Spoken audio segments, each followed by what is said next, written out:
Hey guys, this is Jared from The Mystic Guy. Thanks for joining me.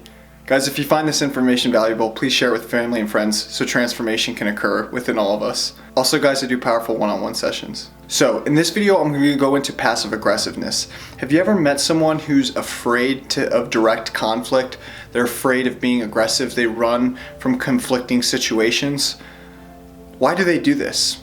First, I'm going to go into why people become passive aggressive. I'm going to go into their history, their past, how they view conflict and how they engage with it or don't engage with it. Then I'm going to share with you a breakdown of how you can deal with those types of people and really get one-on-one and level-headed with them, because it can be hard to manage with them sometimes. So let's get into it.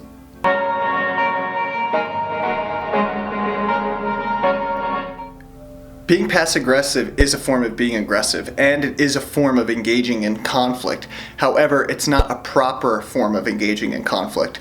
There's two ways that we can engage in conflict. One is constructive conflict and one is deconstructive conflict. Constructive conflict is when two parties come together and they realize that both of them have mutual interests and needs and they're interdependent upon one another.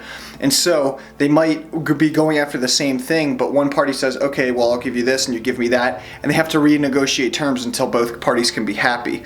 Conflict is a natural part of life. We all have desires and things, and sometimes they intersect and we become interdependent. It's normal. However, it's not normal to have deconstructive conflict, because that is a zero-sum game. No one wins, no one leaves happy. A deconstructive conflict is when you avoid conflict altogether in the passive-aggressive form, and instead you do these side moves, or you're so caught up in your own desires and wants that you can't actually communicate your needs effectively to the other person, and neither can the person to you, so you just butt heads and fight and don't come any closer to a solution, where one person either just dominates the other completely and there's a victim and a perpetrator, or it's just both parties lose and lose in the investment. So in this, I'm going to go into passive aggressiveness specifically. People who are passive aggressive do so because they've been conditioned not to express their anger. They grew up in an environment where they weren't allowed to express how they were truly feeling. So instead of expressing that anger and directly confronting the person in front of them, what they do is they avoid the situation altogether and they do these side moves, right? So forms of passive aggressiveness is making subtle comments under your breath and walking away, and after the person says, hey, what's the matter? And you say, no, nothing. It's just, I'm just talking to myself. Or maybe it's, hitting a wall or getting angry, letting out the emotion that way, and then someone says, hey, are you okay, what's going on? You say, no, there's nothing wrong, I'm fine. Another way is getting sick on purpose. But there's all these subtle ways that people become passive aggressive that they're not even sure of, they're very unconscious of. I've unconsciously been passive aggressive at times and didn't realize it, because I grew up in a home where conflict was never really addressed. It was something you just avoided and you just left it over there in the corner, and it just boiled up, and you just spun around it instead of actually dealing with it right at hand and moving on. So how does passive-aggressive moves really work? Well, we're all interdependent when it comes to having mutual interests. This is how conflict naturally arises. Two parties are going after something they desire, and they see that the other party might get into the same pathway as them, and so they view them as a threat, or they can view them as an ally, and they can both win. That's the better way of it. There's usually always a solution where both parties can win, but we just don't get caught up in that mindset. We get caught up in the mindset of, scarce resources. There's not enough to go around. There's not enough abundance, so I have to eliminate this person or conflict altogether. So passive-aggressive moves, when people do them, they realize that they're interconnected. They realize that they're interdependent, but what they'll do is they'll hold something over another person. So I'll give you an example of this. Let's say there's a man and a woman, right? And the man is attracted to the woman because the woman is beautiful. The man values the woman because of her looks. Now let's say the woman values the man because he has a lot of money. It's a superficial example, but it'll get the point across. So what the man does is, let's say one day the man isn't giving her enough money, right? She's not getting enough money. She's not going to get shopping or do whatever she wants to do, take the vacations or trips. So what does she start doing? She stops showing him love or affection. She, instead of directly confronting him and saying, hey, I've noticed that you haven't been giving me as much money as normal. What's going on? Is there something wrong? Are you mad at me? Is there something bothering you? Are you not in love with me anymore? Instead of actually addressing and bringing up the conflict and bringing it forward, forward to be resolved, she does a passive aggressive move and she thinks, oh, well, okay, if he's not going to give me the money, then I'm not going to give him sex, or I'm not going to give him the love that he wants. I'm going to hold that over his head. And it's a power move. It's like a Visa one-on-one, like slide him in there type of move. And it's not necessary. But for people who don't know any other way of addressing conflict, they do this unconsciously, and it causes a lot of damage to both people in the long run, and it makes the relationship something that is to be worried about, something that is to be anxious about, something that's kind of viewed as a chore. And it doesn't need to be at all. If we just express how we're truly feeling and what we're truly thinking and willing to go into those places that we don't necessarily want to go to, then we'll actually resolve the problems a lot quicker. And actually, when you resolve a problem or a conflict, you can actually increase the bond of that relationship. You build more trust.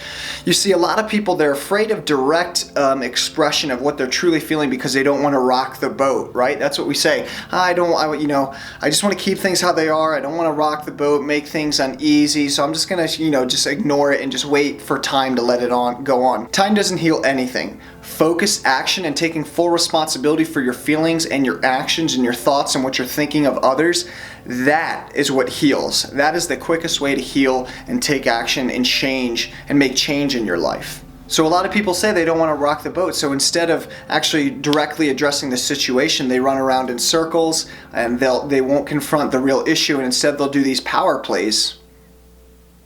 And that's what I want to get into next. In order to understand passive aggressiveness, we have to understand power. How does power work?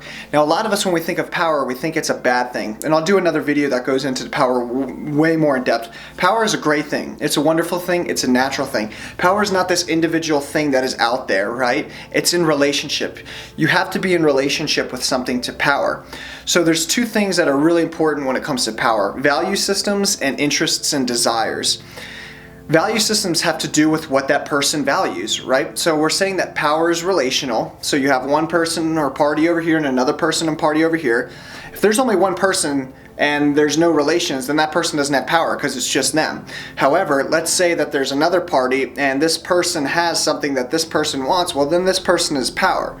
So the person who has the most power is the person who has the resources, whether they be physical resources like oil, money, land, or emotional resources like love, affection. And the person who is out of power is the one who really craves that and desires it more. So desire and value systems are the two things that we want to think about when it comes to power. The person who has the most power has something that another person doesn't have but wants. And so when it comes to passive aggressive people, what they're usually doing is there's a power relation that's going on where they're perceiving the person who they're being passive aggressive with as having power, and so they need to do something on the side to try to win that power back. So for instance, back to our example with the man and the woman, the man who wants the pretty girl with the love and the sex, and the woman who wants the money. So if the man starts taking away money, not giving it to her, then she says, well, okay, what's going on here? How can I get this money back? Because there's an influx of power. Before, the power trade-off was, okay, I'm going to give you money and you'll give me love and affection and sex, and that was the unconscious mutual agreement. However, when one person starts breaking that agreement, the other person starts to say, well, what's really going on here? How can I get a one-up, or how can I get this thing that I want or this desire back?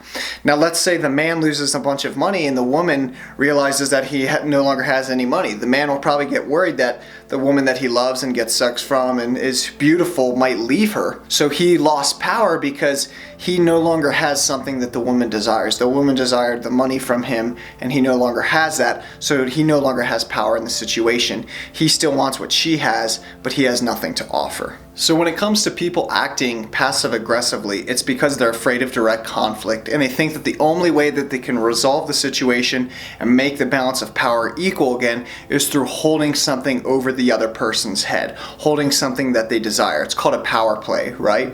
And this is how we typically think of power in the West, holding something over another person. But it doesn't really need to be like that. Power is a good thing. Power should be balanced. It should be integrative. People, if they learn to just directly communicate what they truly want and have an adult conversation with another and say, hey, this is what I want, can you do this for me? And then the other person says, hey, this is what I want, can you do this for me? Then there's balance of power. You're empowering the other person, but you're also giving power as well. That's what power should be about. It should be a balance. It should be a give and a take. If you start holding things over other people's head, or that's simply just called manipulation, and that damages the relationship, and that doesn't allow you to build trust. However, when you give a little bit of yourself, but also you receive as well, and you ask as much as that other person takes, like there's this reciprocation, then you actually build a trust and a bond over time. And that's what we really want. So how do you deal and confront a person who's passive aggressive? Well, you have to realize that they're very, very scared initially. There's a fear there that you will see right through them, right? That you'll see their true intentions, and they might not be conscious of this fear. However, if you do address it and you say, hey, I'm really sensing that you're kind of scared to address this issue, but we need to really talk about it, it's important, they might get defensive at first. So it's really important when you need to confront a passive-aggressive person for the way that they're behaving. A lot of passive-aggressive people, they don't vent their frustration to you in the direct conflict. They vent and gossip. They're known as gossipers. So people get mad and they say, hey, why are you acting this way? Why are you gossiping about me? I hear you talking behind my back. Well, one way to deal with this is just to go up to them and say, hey, I just want you to know that I've been hearing these things. You may have said these things. I don't know if they're true, but I want to know if you really feel this way about me. I want to know if you have any issues or problems with me. I care about your feelings, and I care about our relationship, and I want us to work this out in a really calm, clear, effective manner. How can we do that? How do you feel about this right now? And when you care about that other person's feelings and you open up to them and you don't come at them in a threatening way, then naturally they're not going to get defensive. And then they can open up. And then the passive-aggressive person can have that realization. You don't want to attack people, because attacking people and saying and claiming that they're doing this or attacking them, it's not the way to do anything. It's not going to get you anywhere. They're just going to become defensive and withdraw within themselves or snap back. What you want to do is give them an open space to express how they're really feeling. No human is stupid on the planet. Yeah, we do stupid things and we have stupid behaviors, but we do that for a specific reason. We just don't know why. And so when you give that person who's maybe passive or aggressive or doing these things to you, if you approach them in a manner where you give them the space to open up, to allow them to dive deep into their feelings, then they'll share with you, and then you'll give them an aha moment, and then they'll be, oh wow, I didn't actually know that about myself. I didn't know that I was actually scared to come to you. I just, I guess I was thinking back in my childhood, whenever I tried to speak up and about an issue, I would get yelled at. So I guess I just thought that. I've addressed passive-aggressive people before, and when I was younger, I was passive-aggressive, and I had no idea that I was, and people would approach me, and sometimes they would kind of attack me and I would get really defensive. But it wasn't until one person approached me in a more kind and loving manner and asked how I was feeling and why I was doing what I was doing. And that made me question, why am I behaving this way? Why am I afraid to just come up to you and be honest with you? And they allowed me to explore a part of myself that I didn't know was there, and they allowed me to really come into my own being and resolve the conflict. And so when it comes to dealing with passive-aggressive people, just realize that they're coming from a place where they're actually scared and there's fear there. And so you're only going to compound that fear and close them off if you attack them. The best way you can go about it is just be with them, give them an open space to allow them to explore their feelings and their behaviors. Don't say that they're being this way. As soon as you attack a person, that person feels attacked. Just point out to them your behaviors. Say, I see you doing this. I'm not saying that you're stupid, but I see you doing things that I don't understand. All the time we say, oh, that person's so stupid, or oh, that person's retarded, or oh, that person's acting crazy. Well, you know what? We're doing things for a reason. We just don't know it. So don't point out those things. Just say, hey, you're acting this way and I'm not understanding really why. What's actually going on? Is there something there? And when you give that space and you allow that voice to come out for that person will open up to you, and you'll be able to actually resolve the conflict and deal with the situation at hand and build trust in the relationship. Alright guys, that's all I got for this time. Check out my meditation manual there in the YouTube description box below. Also guys, check out Mind Flavors. It's been really helpful along my journey. Guys, I do one-on-one sessions that are really powerful. And finally, I finished my Empowering Empaths online course, which I'm really excited about. I spent so much time on this, guys. It has so much value to offer. It's really the most recent thing that I've seen. I haven't seen anything out there. This has all come from my own experience, with the exception of about 20% of it that I use as a framework. So it's really, really valuable, and it's up to date. Alright guys, that's all I got for this time. I wish you all the best. Peace.